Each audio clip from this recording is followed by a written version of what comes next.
I don't remember it like that. It didn't happen like that. Your childhood wasn't that bad. Have you ever had your parents say something like this when you're trying to talk to them about your childhood and something they might have done? What do you do when your aging parents don't remember or can't tolerate remembering how they've hurt you? This is a topic that comes up a lot in my work as a practicing therapist, as the founder of Brown Girl Therapy, and to be quite honestly, in my own personal life. If you're navigating this confusing mix of love, frustration, softness, longing, and grieving, you're not alone. Hi, I'm Sahaj Kaur Kohli. I make videos about mental health for those of us who feel left out of the narrative. If you're a child of immigrants or a third culture kid, or just generally someone who doesn't always feel seen by Western mental health creators, please consider subscribing to this channel. It's time we talk about a very difficult but often overlooked topic: revisionist history in our families. I've personally noticed something about my parents who are aging. They don't always remember things the same way that I do.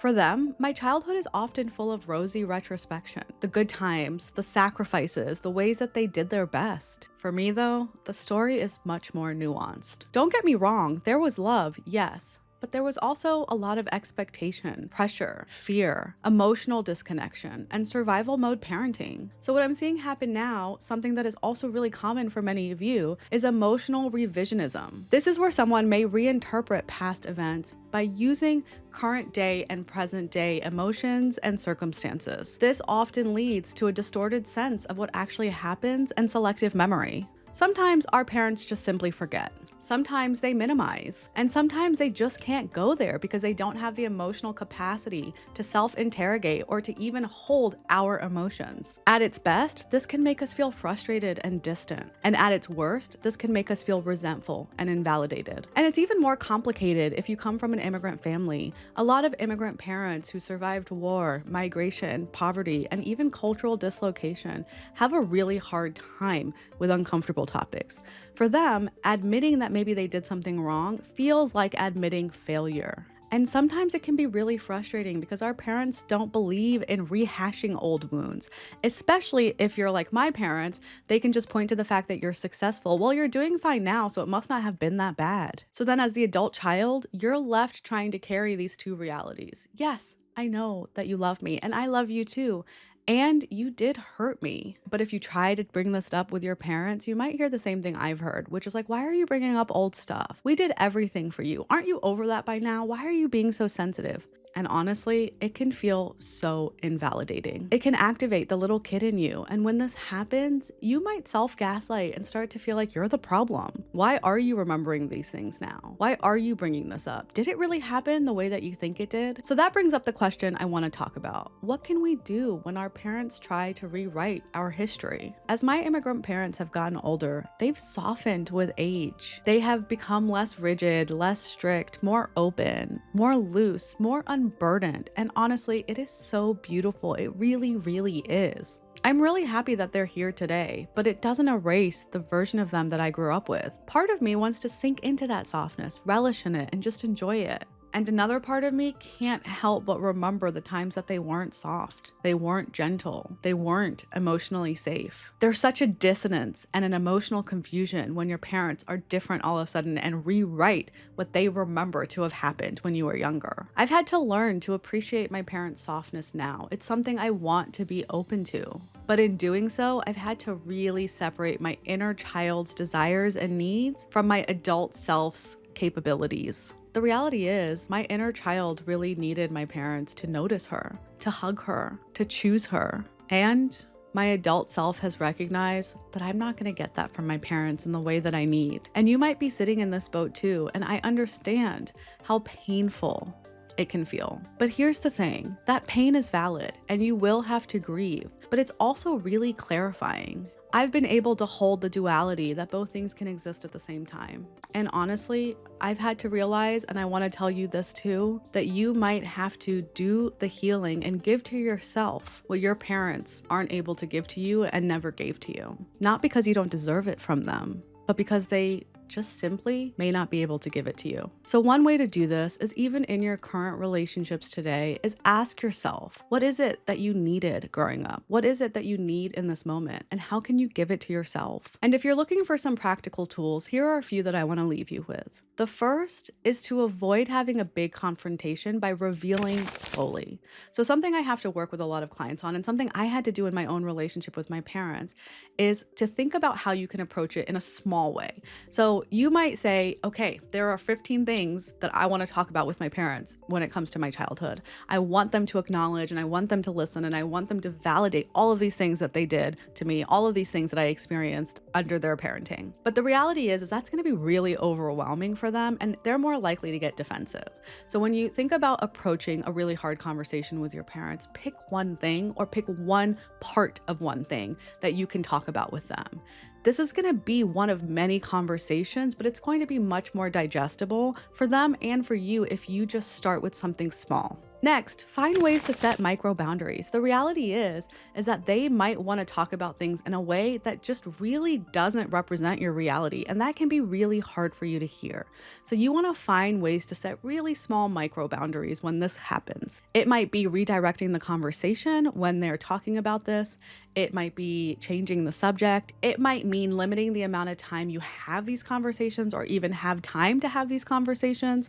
So filling your time at home with activities, movies to watch, maybe focusing on the kids if there are any babies around. So ways that you can set those micro boundaries, focus on your behavior, because I know we come from cultures that don't always use verbal boundaries. I have another video on that, but you want to think about those micro boundaries you can set. That way you're not being pulled into their version of the history, so you can separate it and also just protect yourself. If you do want to speak your truth when you find that your parents are revising history, you can use conversation scripts to make it a little easier. Think about using something that I call as a gentle truth instead of trying to tackle their memory head on. This might sound like, I remember it differently, but I'm glad we're in a better place now. Or even, that wasn't my experience, but I'm glad we are where we are today. So you are finding a way to make room as a gentle truth for your truth without tackling their memory head on. This helps you preserve connection while also staying honest to yourself. You may even seek memory validation through witnessing, but not proving. If it's available to you, some of you might be able to lean into siblings or cousins, or even the other parent who might be able to witness and validate what you experienced. Maybe even it's a trusted friend or a therapist who has heard you talk about this for years or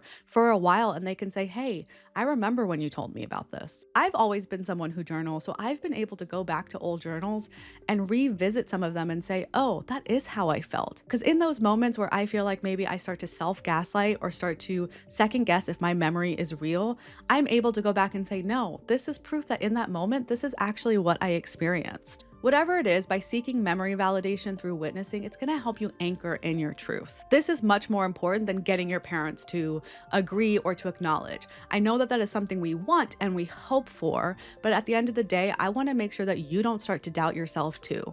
Finally, you're going to have to grieve. This grief can be tied to even enjoying and actively participating in their current softness, but it is going to bring up grief. You'll want to give yourself time and space to really process what your parents didn't give you and to process what you may never get.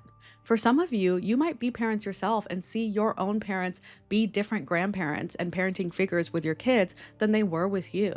Some of you may see them treat your siblings differently. And some of you might just realize that they have softened with age and you can have different conversations and enjoy the time with them in ways that you never got to when you were younger. Whatever it is, there's grief associated with that. And if you don't let yourself process it, you are going to suppress it, and that's not going to be good for you. Just remember, the grief isn't about blame. It's just about truth. It's just about you being able to recognize, I went through things that hurt me, and that shaped who I am today. It also reminds you, I can choose connection now if it feels safe and nourishing for me. It's only when that grief stops being a barrier that you can start to really build newer, smaller routines with your parents and the version that they are today. If that grief is a barrier, you're going to approach the relationship with resentment, with anger, with disappointment. That's going to shape the way your relationship is today. I feel really honored that I can play games with my parents. I can hear my mom and my dad do this belly laugh that is so healing for both their inner child, but also my inner child.